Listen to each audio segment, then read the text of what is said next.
రాష్ట్రంలోని అన్ని రాజకీయ పార్టీలు ఎన్నికల ప్రచారాన్ని జోరుగా నిర్వహిస్తున్నాయి. ఇంటింటికి తిరుగుతూ రోడ్ షోలు నిర్వహిస్తూ అభ్యర్థులు ఓట్లను ప్రసన్నం చేసుకుంటున్నారు.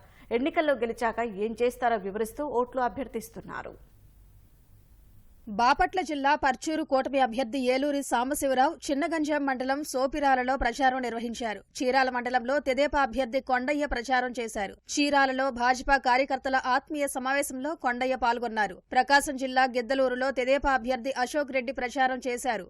గుంటూరు తూర్పు నియోజకవర్గంలో అసెంబ్లీ తెదేపా అభ్యర్థి నజీర్ అహ్మద్ తో కలిసి పార్లమెంట్ అభ్యర్థి పెమ్మసాని చంద్రశేఖర్ ప్రచారం నిర్వహించారు. అసలు వీళ్ళు తయారు చేసే మందులో ఏముంది అని చెప్పి తెలుసుకుందామని శాంపిల్స్ పంపించాం. హైదరాబాద్ కెమికల్ టెస్టింగ్ చేద్దామని పంపించినవి ఏంటంటే, ఒకటి ఓల్డ్ టైమర్, రెండోది ఛాంపియన్, మూడోది రాయల్ సింహ అంటారు, రాయల్ సింహ మందు పేరు, నాలుగోది గ్రీన్ చాయిస్, అదేది సెలబ్రిటీ. ఈ 5 పంపిస్తే వచ్చిన కెమికల్స్ బెంజోక్వినోన్, వోల్కెనైన్, స్కోపరోన్, పైరోకలాల్, ఈ 4 కూడా మనిషికి హానికరమైనటువంటివి. ఈ కెమికల్స్ ఉన్నవా లేదా, మీరు క్వాలిటీ కంట్రోల్ చేస్తున్నారా లేదా, మీరు అమాయక ప్రజల రక్తం తాగుతున్నారా లేదా అని అడుగుతున్నారు జగన్మోహన్ రెడ్డి గారు.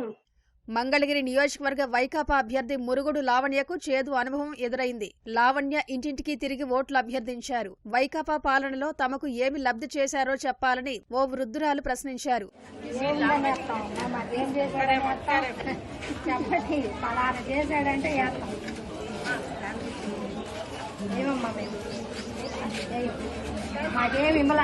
మాకేం చేయలే, అందుకని మేము ఎవరు అభివృద్ధి చేస్తే వాళ్ళకి వేస్తామమ్మా.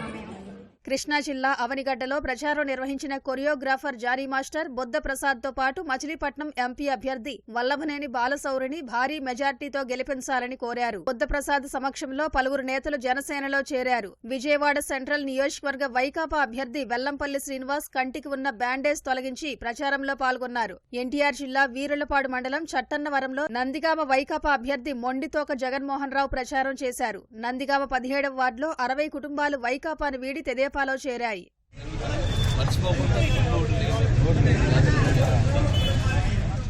అనంతపురం జిల్లా కళ్యాణదుర్గం తెదేపా అభ్యర్థి అమిలినేని సురేంద్రబాబు బ్రహ్మసముద్రం మండలంలోని పలు గ్రామాల్లో రోడ్ షోలు నిర్వహించారు. అనంతపురం పార్లమెంట్ తెదేపా అభ్యర్థి అంబికా లక్ష్మీనారాయణ, వరవకొండ అభ్యర్థి పయ్యావుల కేశవ్ కూడేరు మండలంలోని పలు గ్రామాల్లో ప్రచారం చేశారు. శ్రీ సత్యసాయి జిల్లా కదిరి మండలం ఎర్రదొడ్డి పంచాయతీలో కూటమి అభ్యర్థి కందికుంట వెంకటప్రసాద్ ఇంటింటికి వెళ్లి ప్రజలకు సూపర్ 6 పథకాలను వివరించారు. హిందూపురంలో మంత్రి పెద్దిరెడ్డి రామచంద్రారెడ్డి వాల్మీకులతో నిర్వహించిన ఆత్మీయ సమావేశం రసాభాసగా మారింది. వాల్మీకుల మధ్య విభేదాల కారణంగా ఒకరినొకరు చొక్కాలు పట్టుకుని గొడవ పడుతుండగా వైకాపా నాయకులు సర్ది చెప్పారు. ఇటు హిందూపురం తన 2 భుజాల మీద వేసుకొని ఈ రోజు ప్రతి ఒక్కరిని కూడా నంద్యాలలో పలువురు వైకాపాను వీడి పార్లమెంట్ తెదేపా అభ్యర్థి బైరెడ్డి శబరి, అసెంబ్లీ అభ్యర్థి ఫరూక్ సమక్షంలో పసుపు కండువా కప్పుకున్నారు. పాణ్యం తెదేపా అభ్యర్థి చేరిత కల్లూరు మండలం కె మార్కాపురంలో ప్రచారం నిర్వహించారు. కర్నూలు అసెంబ్లీ అభ్యర్థి టీజీ భరత్ 18వ వార్డులో జోహరాపురంలో తిరిగి ఓట్లు అభ్యర్థించారు. అన్నమయ్య జిల్లా తంబళ్లపల్లె నియోజకవర్గం మొలకల చెరువులో నిర్వహించిన కూటమి కార్యకర్తల ఆత్మీయ సమావేశంలో రాజంపేట పార్లమెంట్ భాజపా అభ్యర్థి కిరణ్ కుమార్ రెడ్డి పాల్గొన్నారు. తిరుపతిలో వైకాపా కూటమి కార్యకర్తల మధ్య ఘర్షణ జరిగింది. 1వ వార్డు గిరిపురంలో ప్రచారం చేస్తూ ఎదురుపడ్డారు. కూటమి కార్యకర్తలపై వైకాపా నాయకులు దాడికి దిగారు. కడప పార్లమెంట్ కాంగ్రెస్ అభ్యర్థి షర్మిలను గెలిపించాలని సింహాద్రిపురం మండలంలో మాజీ మంత్రి వివేక కుమార్తె సునీత రోడ్ షో నిర్వహించారు. శ్రీకాకుళంలోని విశాఖ ఏ కాలనీలో కూటమి అభ్యర్థుల గెలుపునకు సహకరించాలని పార్లమెంట్ తెదేపా అభ్యర్థి రామ్మోహన్ నాయుడు సతీమణి శ్రీ శ్రావ్య ప్రచారం చేశారు. విజయనగరం జిల్లా రాజా మండలం బొద్దం సారథి గ్రామాలకు చెందిన 50 కుటుంబాలు వైకాపా నుంచి తెదేపాలో చేరాయి.